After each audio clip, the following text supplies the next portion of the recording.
This might sound crazy, viewers, but I've only seen 2 movies that actually talk about the horror and awkwardness of going through puberty for the first time, especially if you're a young girl getting their period for the first time. And those 2 movies are Mean Girls and, well, the movie we're talking about in this video, Turning Red.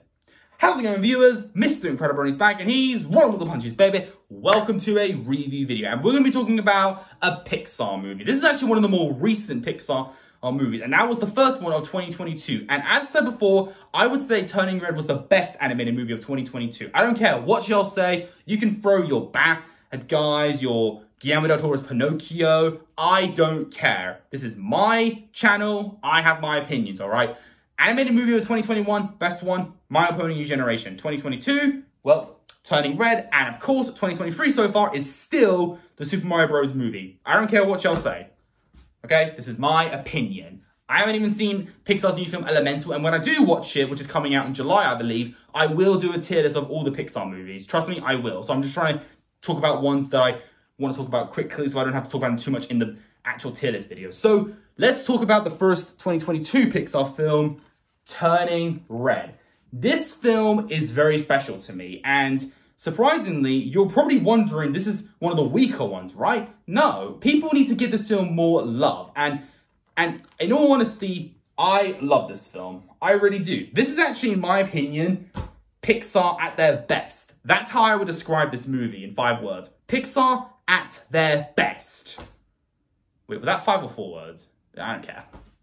So I would say this is the best Pixar movie since Inside Out. That was honestly the only other Pixar film where it felt like they were doing their best. It felt like a peak Pixar film. Every film after that was either forgettable, okay, or just fun, but very forgettable, if that makes any sense. You know, mediocre. That's what it felt like. But Pixar never ruined their image. Pixar will always have a special place in my heart because it is my favorite animation studio ever. It gave me The Incredibles, it gave me Monsters, Inc., it gave me Toy Story 2, it gave me WALL-E, you name it. And of course, we have Turning Red. And like I said before, Pixar at their best. Right off the bat, I would give Turning Red a strong 9 out of 10. I adore this film so much. And surprisingly, I do find this film very relatable. And that's what I'm going to make the video say. Why I, a 20-year-old boy, find this relatable, even though the main protagonist is a 13-year-old girl in Toronto who turns into a literal red beast, as a metaphor of, you know, getting their period for the first time. And fun fact, my mum actually told me the story of her going through period for the first time, and guess what?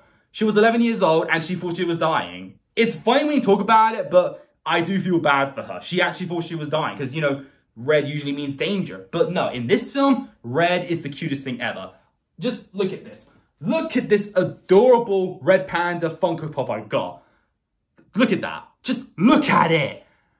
And if you haven't seen, there is this really amazing Instagram reel I saw where this guy is like feeding a red panda these little food things. It just warms your heart. Like I'm a big boy, but I have a weakness of cute things, all right? And Turning Red is a great example of that. So let me briefly talk about the synopsis of what this film does. So like I said, it takes place in the year 2002 in Toronto, and your main character, Maylin Lee, gives you an important message, which is honor your parents. But she makes it clear that if you take it too far, you might forget to honor yourself. And that's important. I love my family. I care for them. But I don't want my whole life to be, you know, making my parents proud of me. I know they're proud of me. I don't need to try hard.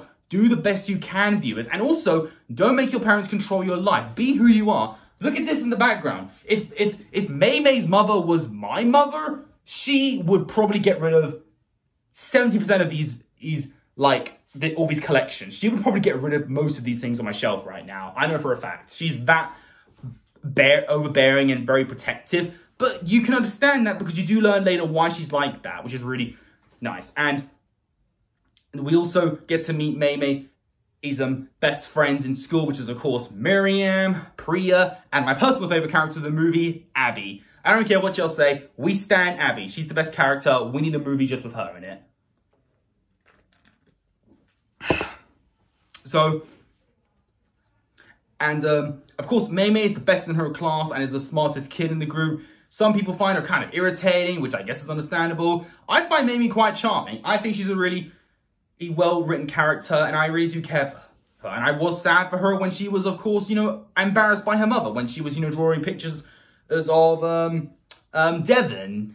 Yeah, you know, the sketchy clerk from the Daisy Mart. That's actually why I'm wearing this Bucky hat, because when I wear this, I do basically look like Devon. So does that mean Mei Mei's friends are going to fall in love with me because they think I'm some sort of hot hobo or something? Hey, I'm okay with that. But my point is, the real men, of course, according to Mei Mei, is Four Town, you know. Basically, NSYNC. This is where I start to relate. I was a big fan of NSYNC when I was a kid. So I was literally Mei Mei as a kid. I loved NSYNC. There you go. I still kind of do like them. I did use one of their songs for one of my Instagram reels. It was, you know, the one that goes, I don't wanna see you out that door, baby, bye, bye, bye, bye, bye. So, yeah,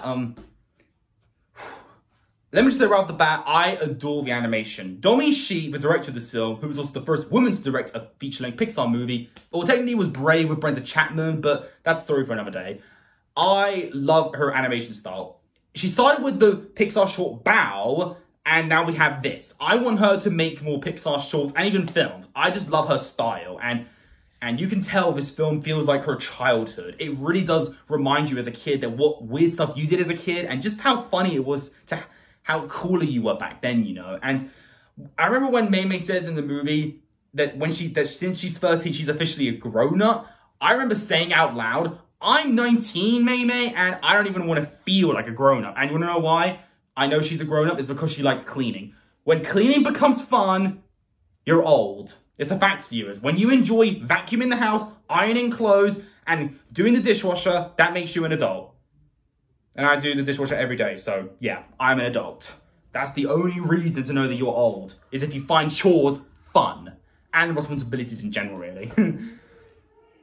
But I'm proud that she's a confident girl, you know, and I'm glad she's not perfect, you know. Mei Mei isn't like an OP or something. She's actually a really well-written character to root for. Girl power, but also has weakness, which is a good thing, you know. You need to show that you have flaws and weaknesses and all that jazz. So, of course, when her mother embarrasses her, she gets, of course, you know, really mad with herself, and she has this really crazy nightmare dream, and she turns into a red panda. And we do learn why. Apparently, their ancestor Sun Yi actually became a red panda herself to protect her kids, and now it passes on every generation, including Mei Mei's aunt, her grandmother, her mother even, and, of course, her right now. And I love that, because every panda looks adorable. I love red pandas. I would love to meet one in real life, and that's actually why I have this adorable Funko Pop figure of her. So I do love the design of her as a red panda. She's so fluffy, she's so cute, I just want to cuddle her so much. I would use her as like a stress toy. It'd work, honestly.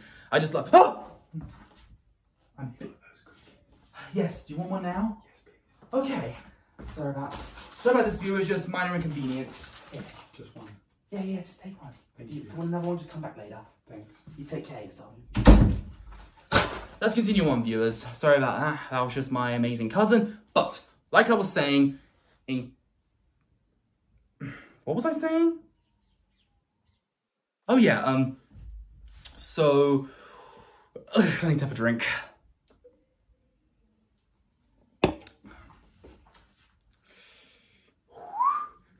So, yeah, I love the design of the red pandas, and it was shocking to see Mei Mei's mother formed. Like, Ming was massive. She was basically a furry version of Godzilla, which is basically Bowser from Bowser's Fury, but Godzilla.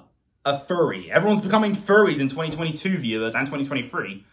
You never know, I might become one. You never know, I'm just saying. But my point is, I think it's a really great metaphor. I think instead of actually using it for an example, but you know what? I think it's really well written. I think it makes sense. I want movies to become more about coming of age stories, you know. Pixar is just as old as we are now. So I think it's good that they're starting to go through more personal stories, including, you know, puberty. That's a good thing. That just shows, you know, you're getting old. You need to deal with life now. And there are changes that will happen to you. And I think this is great because there is this book that I actually own right here that I want to talk about. This is the real reason why I actually relate to this movie on a personal level. Is because when I was young, I once got hurt by someone in my school and I was really mad.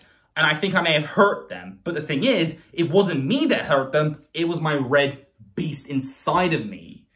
Yeah, This is an amazing story that y'all should read. I would love to, maybe I can do a reading day where I can actually like talk about it. And you see, when you get hurt, the beast inside of you becomes, you know, mad. And the only way to calm it down is to like use a stress ball or something to, you know, tame your own beast, you know, and then it becomes cuter and smaller. That's basically what turning red is. And for that reason, I relate to this movie a lot because I myself feel like I'm turning into a red beast when I get really mad and full of rage and I want to, you know, yell at someone or even hurt someone, which I would never do, but it's not me that's doing it, it's the red beast. So in all honesty, viewers, we all have our own red panda and we just need to learn how to control it. And that's why this movie does a really great job at that. And also this movie is really funny. There are some really funny lines and funny facial expressions. It's so much fun. The funniest moment in the film is definitely when Mei Mei is distracting her mom by twerking in her face. It was unexpected, but I thought it was really funny. My mother and I had an absolute blast. Destroy her with your big butt! But then we have that beautiful ending where we learn why Maiden Lee's mother Ming is acting like this. It was a really heartfelt moment and I teared up at the end. So it was great. And the father Jin is amazing. All the characters are really well written. Even Tyler, honestly, despite being a kind of a jerk, you know what? It all worked out in the end. Everything, this film was great. It was funny. It had really beautiful lessons. I love this film. It's an adorable film that deserves more love. I don't care what y'all say. Your childhood had cringeworthy moments in it. So it's a good thing this movie is showing that to you. And again, just like Mean Girls, we need more movies talking about, you know, coming of age stories and going through puberty. It's important to share that. Don't be embarrassed. We've all been there, okay? Just control your inner red panda, viewers. That's what I say. So anyway, like I said, solid 9 out of 10. I love this film and I cannot wait for the next Pixar movie. I hope it's good because it is directed by Peter Son, who did The Good Dinosaur. So please be good, Elemental.